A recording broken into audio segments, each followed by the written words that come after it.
Example 2 asks us to combine like terms with rational coefficients. So in these questions, you're going to see both fractions and decimals. So the first expression that we're going to simplify looks like this. Negative 3 minus 1/3 x plus negative 4 5/10 minus 1/5 x. So the first thing that we're going to do is we're going to use our commutative and associative properties to reorder and group together the like terms. And you'll notice that they've done that by adding 1/3 x, which makes it positive, and subtracting 1/5 x, and they've done that right here. Now, in order to put those two terms together with the x, you have to get a common denominator. So we're going to take the 1/3 and the negative 1/5, and we're going to change them into 15ths. So 1/3, you're going to multiply both parts by 5, and you get 5/15ths, okay? And with the x on it, it looks like that.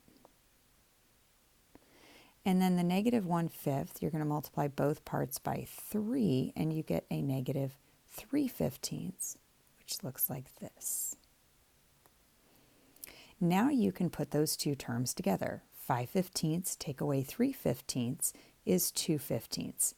Now, since both of those terms have the variable x, you're going to make sure that the x is still on those terms.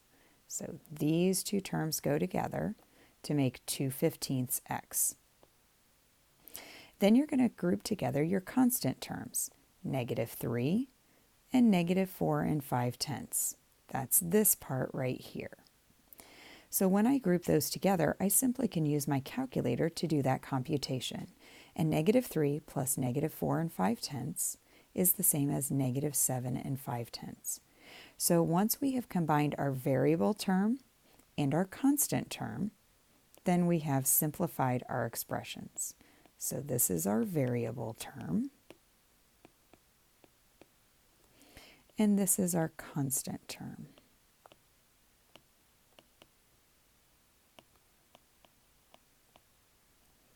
And our simplified expression is positive 2/15ths x minus 7 5/10.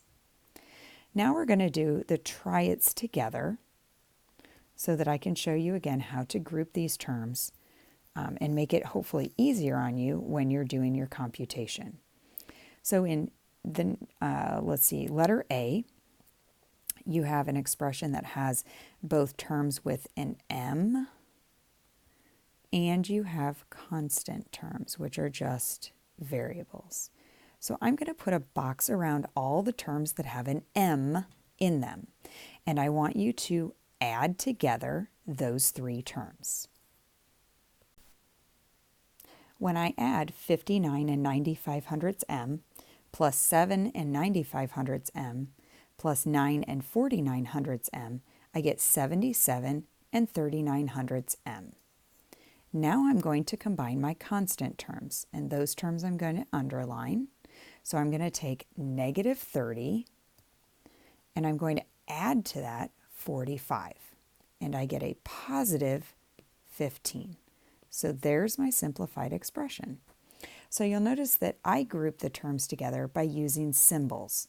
I circle the terms that have variables on them, and then I underline the terms that are just simply numbers. Now let's try letter B. In this expression, we have multiple terms with a variable p. And we have only one term that has just a number by itself, which means that doesn't have to go with anything. So instead, what we're going to do is we're going to combine our like terms together. I have negative 5/10 p plus 1/2 p plus 2/3 p. Now, I can't add fractions and decimals together unless they are all of the same type. So I need to either change the decimal into a fraction, or I need to change the fractions into a decimal. Now, In this case, I can't change the 2/3 into a decimal because it repeats. So instead, we're going to change that negative 5/10 p into a fraction, negative 5/10 p.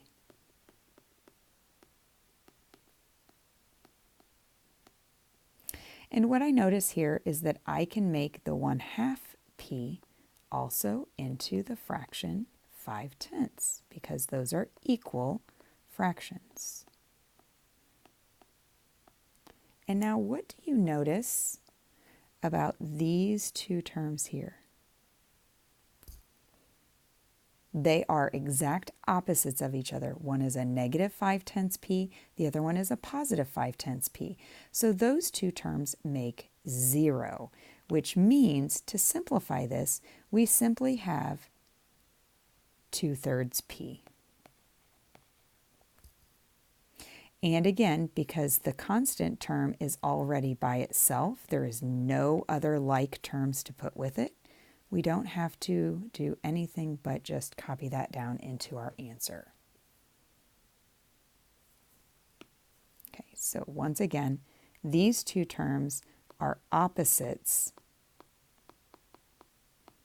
so they make 0.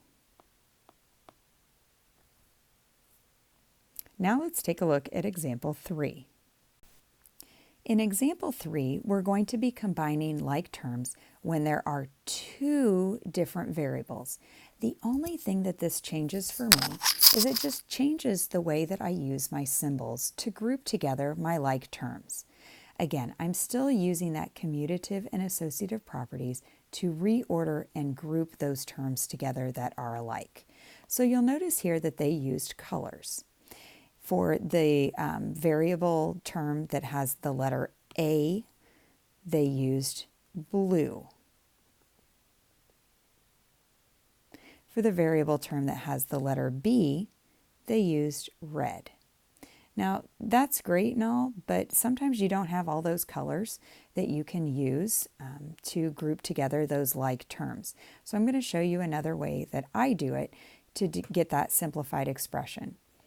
So when we put together the 4a minus the 3a, that's this piece right here. So here's my 4a, and I'm taking away 3a. I get 1a left. When I do the same thing with the b terms, minus 5b and plus 2b, I get a negative 3b because negative 5 plus 2 is negative 3. And then last but not least, I simply have one constant term, which means it just goes along with my answer. So the simplified expression is 1a, or just a by itself, minus the 3b's, and minus 6. So when we do this on our own, and I'm simply going to stick with my black pen here so that I can show you how to use different symbols to differentiate between the variables. Simplify the expression negative 3 7/10 plus 5g plus 4k plus 11 1/10 minus 10g. So there are 5 different terms here in our expression, and we're going to simplify this. So the first thing I do is I pick the very first variable term, and I'm going to circle that. This one has the g on it. And I find another term that also has a g, and I'm going to circle that one. So I have 5g minus 10g, and those are circled. And those two terms I'm going to put together. So 5g take away 10g is a negative 5g's. Now I find the second variable. In this case, it's got a k on it, a 4k, and it's being added. So I'm going to put a box around that one. So I circled the first variable, and I put a box around the second variable so I can show that they are different and cannot be combined together.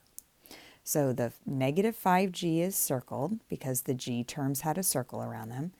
The plus 4k has a box around it, and then I always underline my constant terms.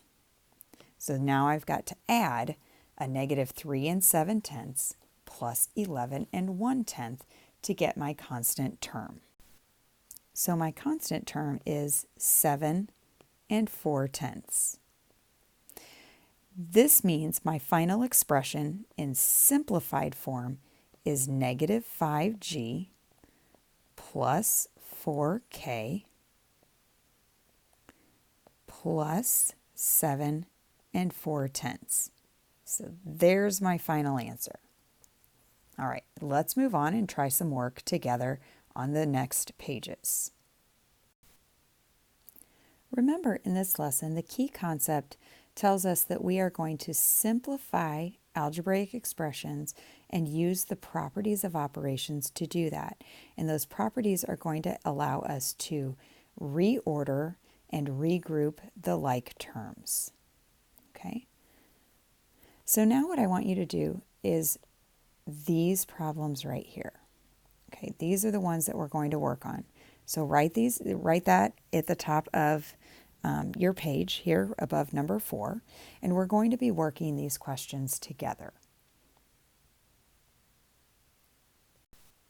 For questions 4, 5, and 6, we're going to do them all together from start to finish.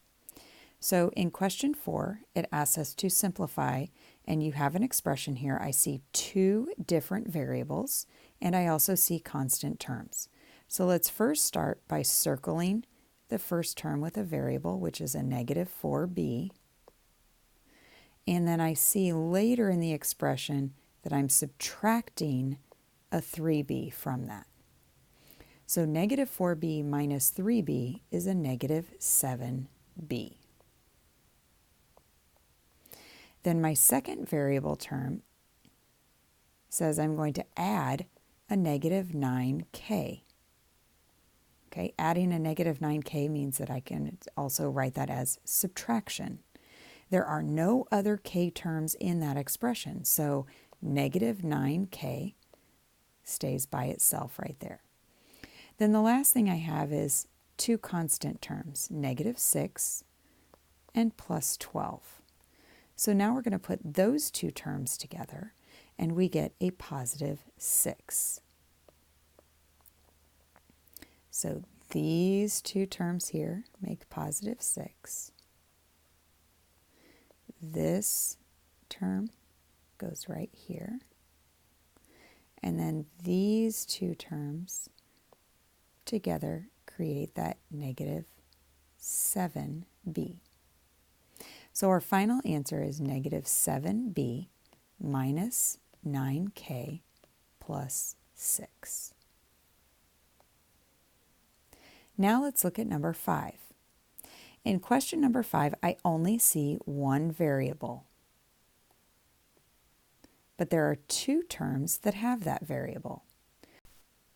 So add those 2 terms together. And you get 3 2/10 z. Then the last part of this are your constant terms. You have negative 2 minus 6. So when you put those 2 constant terms together, you get minus 8.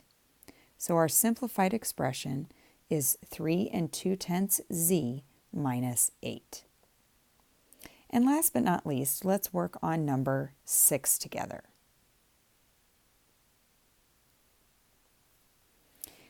In question 6, you'll notice that there are fractions, but it's okay because these fractions actually already have a common denominator. And you'll notice that there's only 1 variable in this expression. So we have negative 1/3 y minus 4/3 y. And remember, when there is a common denominator, all you need to do is put together the numerators, and you get negative 5/3 y. Then you have 2 constant terms, negative 9 plus 6. And when you put those together, you get a negative 3. So our simplified expression is negative 5/3 y minus 3.